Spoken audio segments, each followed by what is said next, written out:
आणि मुंबई महानगरपालिकेच्या निवडणुकीमध्ये दोनही ठाकरे बंधू हे एकत्र दिसणार आहेत। या अनुषंगाने जागा वाटपही झालेले आणि आता प्रचाराची तयारी सुरू झाली।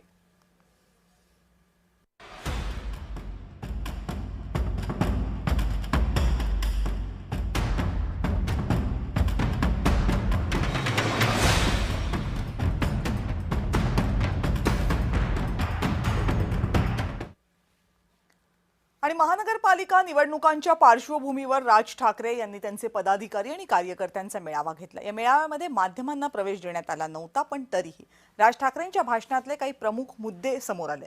मुंबईवरचं संकट नीट ओळखा, आपली मुंबई वाचली पाहिजे असं राज ठाकरे यांनी आपल्या कार्यकर्त्यांना सांगितले। काय काय म्हणालेत राज ठाकरे या मेळाव्यामध्ये बघूया। मुंबई वाचवण्यासाठी ती हातात घ्यायची, संकट नीट ओळखा, त्यांचं स्वप्न उद्ध्वस्त करा। इतके वर्ष सत्तेविना राहिलो, पण आपला दबदबा कायम आहे। नरेंद्र मोदी आणि ईव्हीएम वर भाजप माच करते। प्रचारादरम्यान अनेक गोष्टी बाहेर काढणार आहोत। कुणाला किती जागा मिळाल्या असं म्हणत नाराज होऊ नका। मराठी माणसाच्या हितापुढे आपला स्वार्थ क्षुल्लक आहे।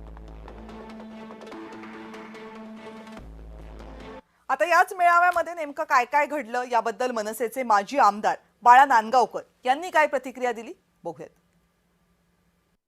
मुंबई आपल्या हातात राहिली पाहिजे। मुंबई आपल्यापासून वेगळी करण्याचे त्यांचे स्वप्न आहेत, ते स्वप्न उद्ध्वस्त करायचं आहे। आणि मुंबई मराठी माणसाची आहे, महाराष्ट्राची आहे, ती आपली राहिली पाहिजे।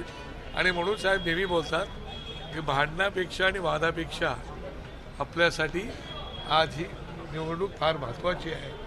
आणि म्हणून आपण ही निवडणूक अत्यंत जोमात जोशात आपल्याला लढवायची आहे आणि कुठल्याही परिस्थितीमध्ये मुंबई आपल्या हातात राखायची आहे।